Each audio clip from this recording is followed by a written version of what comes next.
let's say rationality, logical analysis, evidence and argument. These are basic tools of the scientific method as we know it, with experiment as well. One of the curious things is who actually invented those tools? Most of these tools, things like Occam's razor, all come out of medieval theology. This is what I mean by trying to make religion the weak partner in the link. Religion was the strong partner in the link for a whole lot of centuries. That nobody was afraid to subject religious ideas, theological concepts, to rigorous critical analysis in the Middle Ages. This is what Thomas Aquinas and all the great theologians did. Did anyone think that this was weak faith? No. It's a sign of the strength of the faith because you know that your logical analysis or your scientific analysis is only going to bring you to a deeper understanding of the religious ideas. Right? Because truth cannot oppose truth. If you really believe in your religion, then you believe that it's true. But you also have to go to the step of saying, maybe I don't understand it exactly the way it's supposed to be understood. And so, there was a priest who ran the Catholic community at Hopkins who used to say, you all come here and you know that you would be a failure if you left Hopkins with just as much scientific knowledge as when you came in. But what about your religious knowledge? You shouldn't leave college with a 6th grade religious education. So, that I think is part of the key here. That there's, science will present itself as being infinite in its extent, like the infinity of the universe, and it is, right? And that's a fantastic thing to apply yourself to. But, religious ideas as well have this infinite extent that we can explore and we can test out and work with. And it's not a sign of weak faith, it's a sign of strong faith. Does that make sense? Absolutely. So you talked about history, you talked about science, talked about what they are.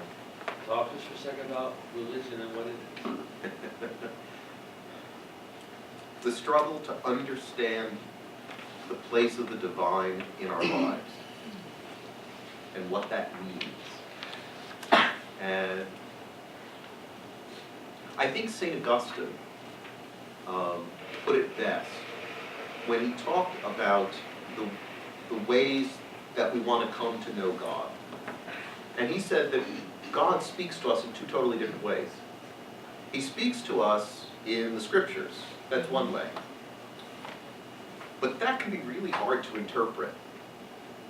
He also speaks to us, not in the book of scripture, but in this book of nature, as he calls it. And that is by creating the world.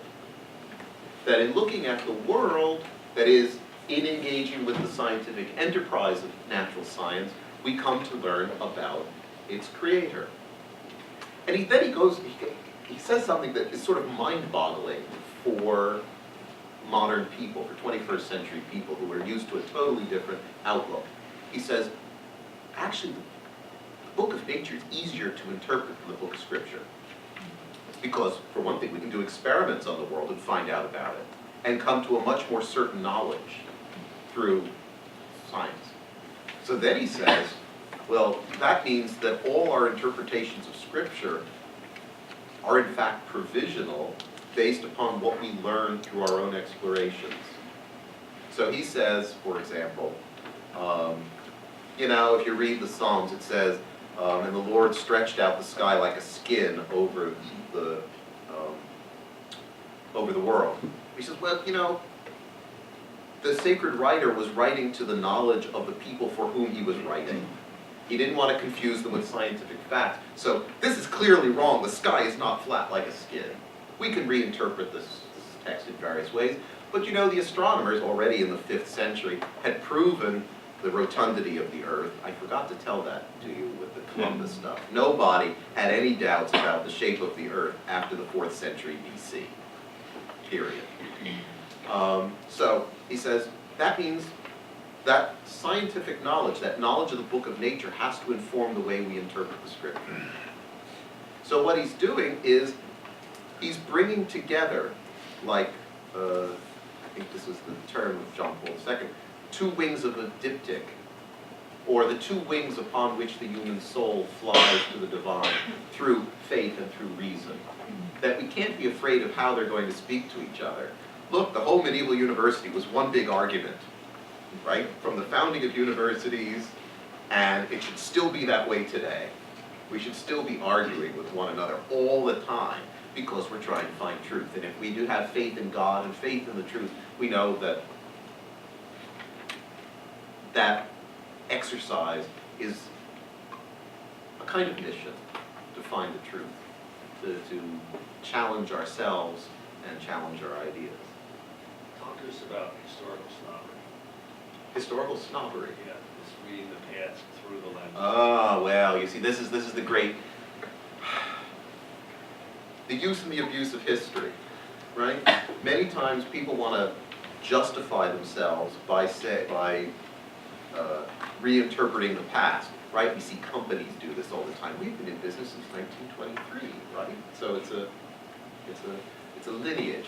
We see the scientists through White and Dixon doing this, saying, well, look, there was this lineage of scientists back to the early church who have been oppressed, and now we're finally breaking free. It's an abuse. We want to keep reading back into history our own ideas. But if we're really interested in knowing the truth, are we really so arrogant as to think that we, in what year is this, 2016? I'm an early modernist. I like to forget this is the 21st century. It's not been a really great century so far. Are we really so arrogant to think that we, in 2016, are in a position that we can see easily the entire panoply of truth? Is that reasonable at all? Do we think that all of our ancestors were knuckleheads? You know, maybe they had some insights that we should take from them, that we should at least know about, for heaven's sakes, because, to be perfectly honest, for every person in this room, that's your inheritance from the past. The ideas that came from our predecessors. We owe them the respect to actually listen to what they have to say in their own words, in their own context, in their own frame of reference, and figure out what's worth keeping and what's worth developing further and what's not worth keeping. So it seems to me that we need to listen to historical voices more, not impose our own voices on them, but listen to what they have to say. So there are people that tell me that if I make a decision of some kind on the basis of faith, I've committed an act of will in the absence of evidence or in spite of the evidence. And if I make a scientific conclusion, I've done the opposite. How do you feel about that? I think they're just starting with a dichotomy that they've assumed without having proven it. Why are faith-based statements not responsive to evidence? I don't see that there's any sacred text that tells us it has to be that way. The scientific text might, right? But the cosmos tells us. yeah, right. No, I think, you know, one of the reasons to go to college for the first time, or to stay like I've never left, is to reevaluate the kind of pigeonholes that you have. Because often those pigeonholes, the things into which you categorize things or people, are inherited in childhood and you don't even think about them. Well, maybe they need to be interrogated and talked about a little. Maybe we find that there's more integration between things than we thought. There's bigots on every side. Yes, that's so clear in the loudmouth science and the new atheists or the Dawkins of the world, and people on the other side, many of the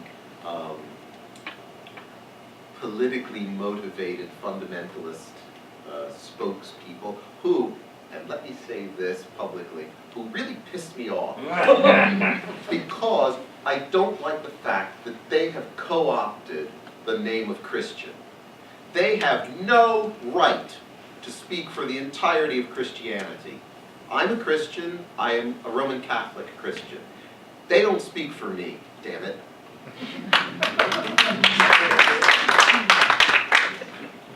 They don't speak for 2,000 years of intellectual engagement with Christianity.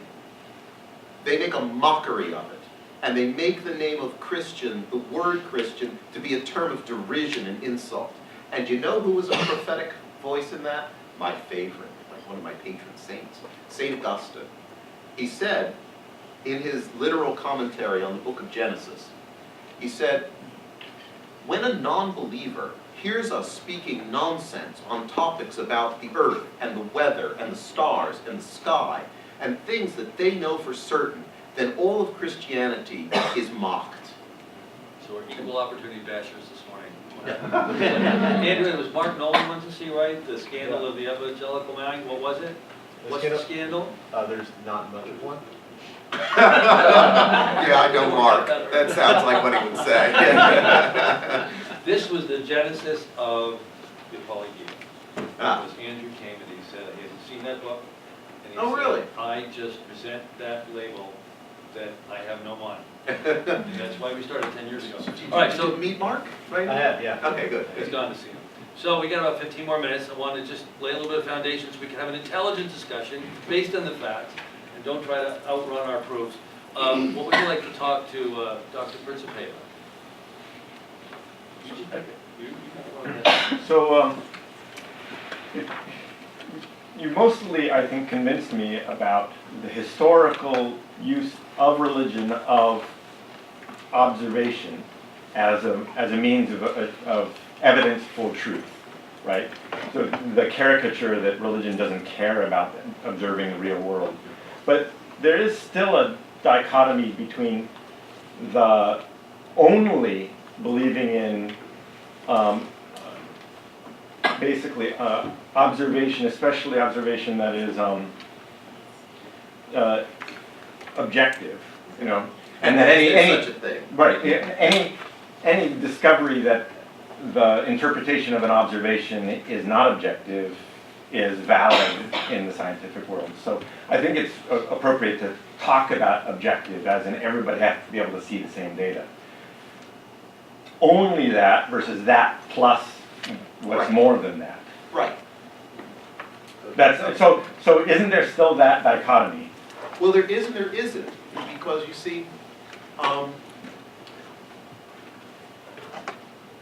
I don't think that most people who are not active in the sciences realize how controversial everything in the sciences really is. So many people can see the same data set and get wildly different interpretations out of it. So the idea of there being an actual objective observation is a little bit tenuous. What we see is a drawing of sort of caricatures or oversimplifications. I don't think there's a very clear dividing line. You can go to the most modern kinds of the scientific enterprise, like string theory, which is actually something that, by definition, you cannot observe.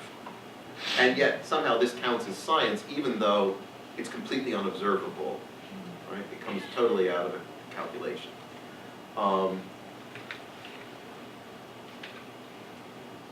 So I guess what I'm trying to say is that I think that to some extent the people who are the advocates of strong scientists and that science gives us tools that nothing else can are sort of pulling the wool over our eyes they're overselling their product, I think is the business term for it. They haven't really unpacked what the unprovable assumptions and postulates are behind it. So whenever I encounter that kind of division, what I prefer to do is to get people really to unpack the kind of underlying assumptions. I mean, look, there is nothing better proven than Euclidean geometry, but where does Euclid start? With unprovable postulates. And unfortunately, that's where we have to start. I mean, we have to recognize that the basis of our knowledge, of our beliefs, there's really we can search forever for a solid underpinning and we're not going to find it in this life. Another one? One, just a comment. I was talking about Jesuits, so I was like hopping out of my chair every time you mentioned them, because like, having been taught about them, you're right, like, and I guess like that's a privilege to see like how much they synthesize both like just basic things and like science and everything. Like, guys, evolution is fine. There's no problem with that in Christianity. But then a question, I was reading Why Am I Catholic by D.K. Chesterton, and he like brought up this thing of like, you know, everyone keeps saying the church is rather old, and you know, whenever we try to bring up new things, they're like stuck in their old ways. He said, what if the problem is the church has already addressed most of these things, and then you're just bringing it up again and you think it's new? Well, they're like, guys, it's just that we had the right answer since like 33 AD. So I guess you would agree with that, I guess. Maybe. Well, I mean, I find it funny that a lot of issues that make a lot of noise nowadays are things that medieval theologians talked about a lot. A lot. And it's to all of our shame that so few of us read scholastic Latin of the Middle Ages. Jesuits do. Yeah, in fact, that's right. There was something else that... Oh, yes, you mentioned the evolution. Right, so for example, with history, it shocks most people to know that by the year 1900, virtually every Christian denomination had accommodated in one form or another Darwinian evolution. And the arguments against it come from much later. They come from political purposes, not from religious ones. So once again, here's another place where an abuse of history is playing us false. But yeah, I envy that you were trained by the Jesuits. If you, I'll just give you I'll give you a coming attraction to go buy these tapes. I've sold a lot of these tapes. Yeah. Thank you. He has an excellent historical analysis of where this opposition of evolution comes from. And I'm just going to give you the coming attractions. It starts with the emptying out of the American farms in the late 19th century. Go figure out why that has a connection to opposition to evolution. So we had a question here. Yeah, what's it like being a believing Christian in academia? I mean, in secular academia, are you considered some sort of freak, or how No. The closest thing that ever happened to anything like that was when I had a visit from a Dominican friar who came in full habit with cloak, and he was about 6'4", also had a PhD in physics from Caltech. He came to visit me in my office. And it's after he left, all my colleagues, who was that? Because he cut quite a figure in a big black and white cape. It wasn't Halloween. It wasn't Halloween, that's right. No problems, if that's what you mean. Hopkins has a tradition of being, I won't say aggressively atheist, but aggressively agnostic. And when I first taught a class on science and religion, the dean was a little concerned over what might be getting stuck into the curriculum there, and he asked me about it. But the flip side of the story is that history of science classes in my department, I have about 25 students. But the first time I taught science and religion, I got 35, which was the class limit, plus a waiting list of 100. Which means that there were a lot of young people out there who knew instinctively that religion was important, but the problem was no one would talk to them about it. And so that still remains a very, very popular course.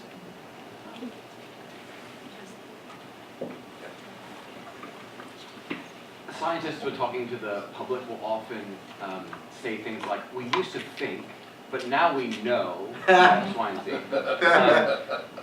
And it seems to feed into this idea that science gives us irrefutable proof, whereas the claims of Christian theology or any other sort of philosophy give us provisional truth. But it seems like actually both are doing provisional work, both science and religion. So I wonder then, when do you think it's the case that theologians ought to say, you know, we think the science is actually wrong on this one, and it may be wrong for generations, but this is what the text actually says? When do they hold their ground? I would worry about, well, obviously there are places to hold one's ground. I'm worried about the use of proof texting for that, since proof texting, like an experiment, is open to multiple interpretation, and that tends to change as the human race develops. I'd like to think the human race develops. Sometimes not sure, but I'd like to think so.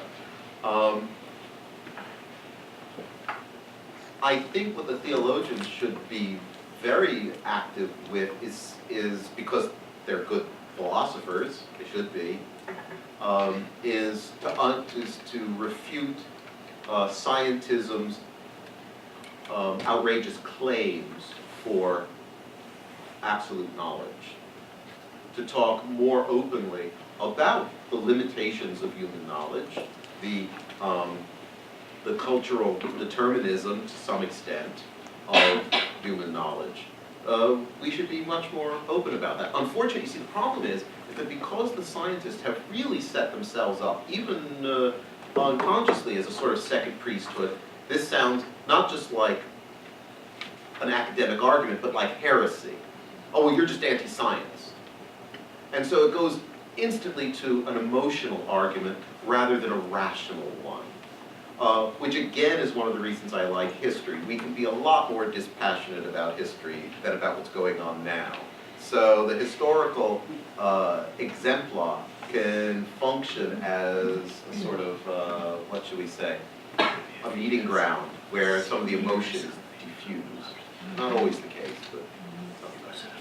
So another commercial, if you want to see a good example of that way of thinking, he has an excellent lecture on the age of the earth controversy, which was a major clash of science and religion, only up until about the early 19th century, and was resolved on all sides of making peace.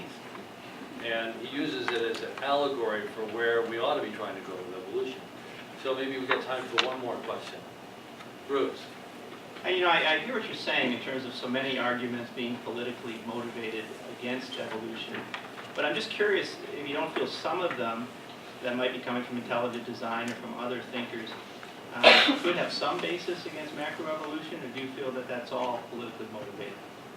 I haven't seen any that give me any kind of convincing scientific evidence that I would rely on. Like Michael Bay, the black box, or something that you don't feel there's anything scientific? No, I feel that obviously, not all the mechanisms are worked out. And there are places where I have reservations. But one doesn't throw the baby out with the bathwater. I think there are refinements to be made to the principles, but on the whole, they are sound. Now, when I say politically motivated, I should qualify that by saying I think that some of the very early anti-evolutionists, William Jennings Bryan, for example, they weren't necessarily the sharpest knives in the drawer, but to some extent, their heart was in the right place, in the sense that they were trying to solve what they saw very rightly as the horrors of the early 20th century, World War I in particular. That they felt that this came from a dehumanizing of humanity, and they chose evolution as the reason for it. I mean, they could have chosen, I don't know, Schopenhauer or something, right? That might not have had quite as much cachet, right? But I think their heart was in the right place, they just didn't do it right. I think Dostoevsky, the horrors of this great thing. So Daniel Kahneman says when we encounter a hard problem, we often will substitute a simpler question. Seems like we're doing a lot of that. Have you ever read the paper by David Rosenhan on being sane in insane places? No. It's a very interesting quote. Again, it has nothing to do with science in general. Being sane in Insane places. David Rosenhan was a psychiatrist and law professor at Stanford you never do this today, but in the early 70s, he sent his graduate students into emergency rooms to randomly blurt out words, carry a yellow pad of paper, and then sit down and start taking notes. And every one of them was committed to an institution, insane institution, and they were incarcerated for some period of time as being certifiably insane. All they did was take notes. And then from this, they extracted a great deal about what's going on in the institutions. That's why the deinstitutionalization movement began. But in the end, this is a little bit of history. In the end of that paper, though, there's a very interesting quote. He says, when the ratio of what is known to unknown approaches zero, we intend to invent knowledge because we can't admit that we simply don't know. So I'll leave the last word to you, but it's time for lunch. And then Dr. Principe will be here, and be here at lunch. Maybe you want to engage with him further. Well, this is something I'm going to have to read, but this idea about the ability to say, I don't know, you know, that doesn't make us weaker people. It's somehow the idea of not knowing something or not being absolutely sure about something. For some reason, that's seen as a weakness. But from my perspective, that's a strength. Because you're willing to say, okay, I don't have all the answers. I'm willing maybe to suspend disbelief until I get more answers. But, you know, and this goes, I must say, on both sides of the equation. On the scientific side, the scientists don't want to say, I don't know, because they think they're going to lose face, or, more importantly, they're going to lose funding. But on the church side, But on the church side, people think that they are weak Christians because maybe there are doubts they have about the faith. That's fine. How can you not have doubts about the faith? That would just be, I mean, then you're just deluding yourself. I and think. then you start substituting simple questions for And you stop growing. Because you can't grow unless you have doubts. If you know all the answers, then, well, you're done.